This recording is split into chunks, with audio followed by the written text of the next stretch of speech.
Nós somos o grupo 8 de genética. José Vieira, José Nicolau, Pedro Freitas e Isadora Chamorro.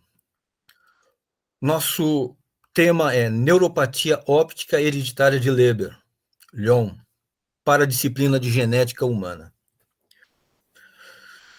Forma de herança. A herança materna mitocondrial de um gene alterado que afeta o funcionamento das mitocôndrias, principalmente na região da retina. Multifatorial. Não basta portar um gene com variante para que a neuropatia se desenvolva. Acredita-se que fatores ambientais e hábitos como tabagismo, etilismo, possam influenciar no desencadeamento da doença. Penetrância incompleta. Apenas aproximadamente 50% dos homens e 10% das mulheres que são portadoras da mutação desenvolve a neuropatia óptica. Bom, para análise do risco de recorrência, a gente vai utilizar esse recurso de heredograma. Primeiro, a gente vai usar como base o que o colega falou anteriormente, na forma de herança. Para tu entender o risco de recorrência, tu precisa entender como que funciona essa herança não mendeliana.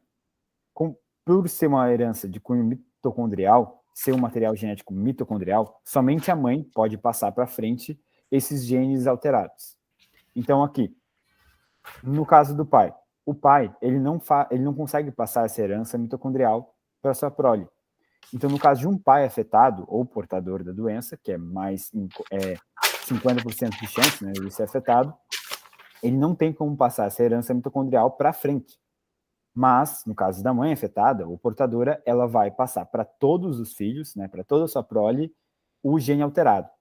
Como o caso da mulher tem uma possibilidade muito pequena de desencadear a doença, né, de forma patogênica, aqui a gente pode ver duas mulheres portadoras.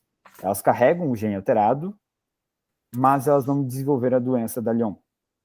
Mas no caso dos homens, como a possibilidade é muito maior de desencadear a doença, a gente percebe que tem aqui, no caso, três homens afetados pela doença, consequentemente portadores. E aqui apenas uma mulher afetada. Para respeitar a proporção de apenas 10% de mulheres desencadearem a doença, e no caso dos homens ser aproximadamente 50%.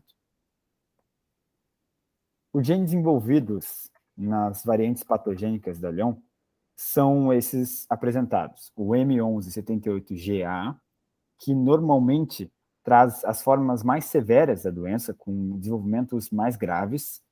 A M3460GA, que normalmente traz variantes patogênicas menos graves, mais brandas.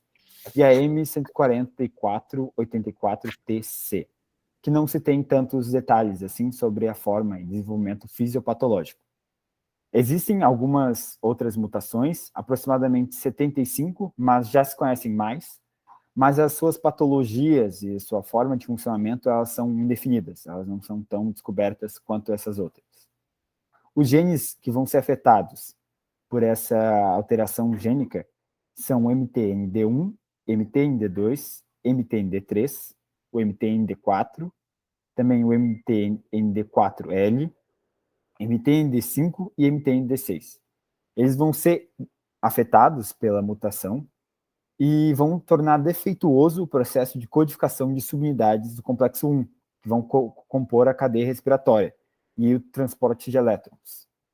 Esses genes afetados, eles vão estar muito relacionados à codificação de variações de proteína NADH deshidrogenase, que está justamente relacionada a esse processo de transporte de elétrons.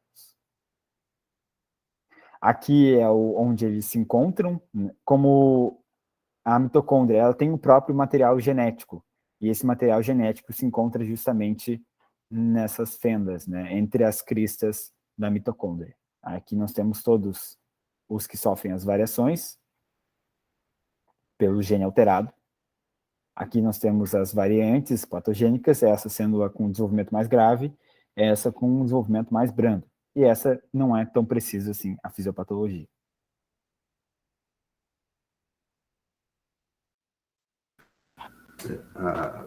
Bom, a fisiopatologia, quer dizer, os mecanismos de doença, os genes alterados produzem variações da enzima NADH, desidrogenase, como foi dito antes aí. A mesma faz parte do complexo 1, né, da cadeia transportadora de elétrons.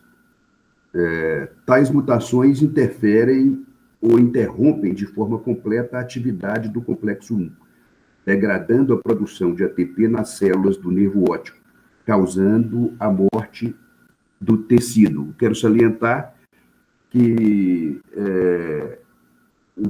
o defeito, na verdade, né, é no centro do nervo óptico, né, no centro da retina, e entende-se que a energia que deveria ser gasta para poder formar a visão no centro da retina, ela é distribuída nas células laterais, justamente para levá-las, né? E os genes alterados levam à elevação de produção de espécies reativas de oxigênio. Logo, as células do tecido sofrem ainda mais lesões devido ao efeito oxidativo dessas espécies.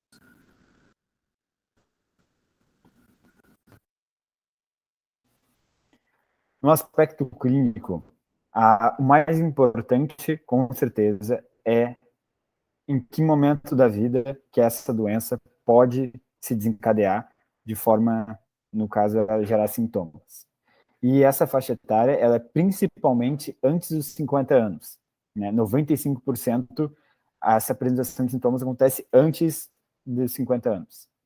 E o mais comum, assim, mais frequente entre o espectro é de 18 a 30 anos, de ter essa formação de sintomas, assim, de ter o desenvolvimento de sintomas. Os aspectos sintomáticos mais comuns é principalmente embaçamento, turbidez da visão e cegueira central indolor, como citado pelo colega, que ela é justamente gerada pelo fato das células da região central da retina necessitarem de mais energia para funcionar. E como o efeito da Lyon é justamente na capacidade de geração de energia, ATP, tem essa perda central de forma a balancear ali o sistema para não ter uma perda total de visão. E esses primeiros sintomas que surgem de forma aguda e subaguda, eles afetam primeiro um olho. E depois, aproximadamente de 2 meses, eles começam a afetar o outro olho. Existem outros sintomas um pouco mais graves de Lyon, normalmente relacionados àquela forma mais grave da doença, que são neuropatias periféricas, a gente tem tremores e esclerose multilateral.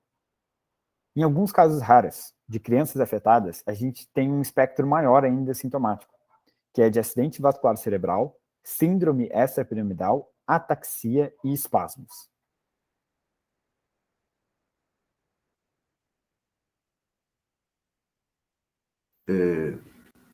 O diagnóstico laboratorial, né, o pilar para o diagnóstico de Lyon é principalmente a história clínica do paciente. E existe um roteiro a ser seguido para o diagnóstico. Os exames requeridos é angiofluorescencionografia com fotografia de fundo de olho, campimetria, eletroretinografia, EV potencial evocado visual. E pesquisa genética, né? Análise de DNA extraído dos glóbulos brancos, de suado oral, ou biópsia do músculo esquelético.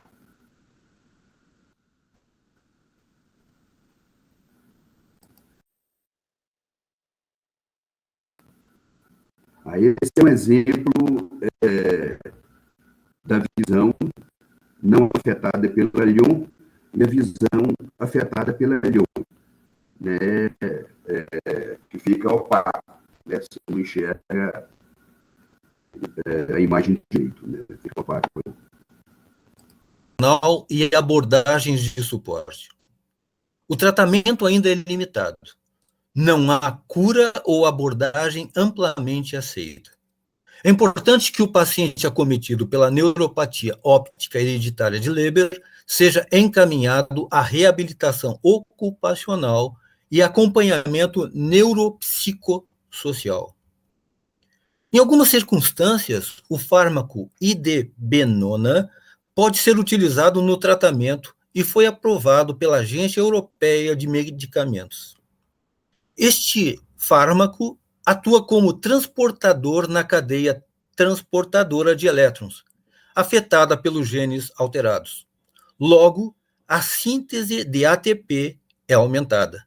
Em relação à comprovação de eficácia do tratamento, esta é possível de ser identificada no primeiro ano do aparecimento dos sintomas, trazendo benefícios aos pacientes.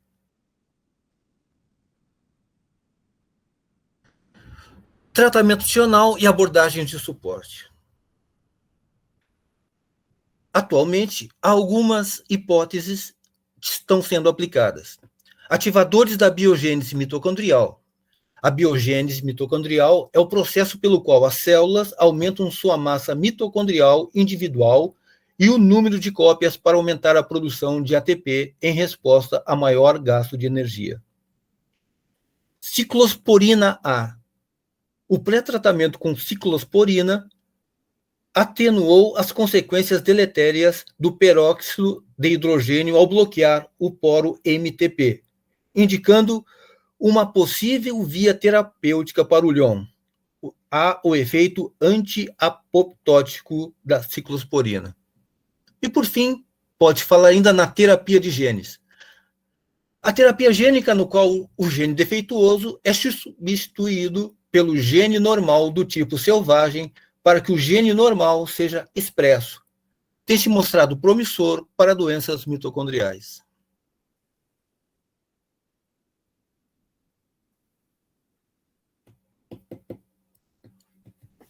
Bom, no aconselhamento genético, a gente tem que trazer principalmente a parte de evitar, né, uma próxima criança, um próximo adulto a desenvolver a Lyon.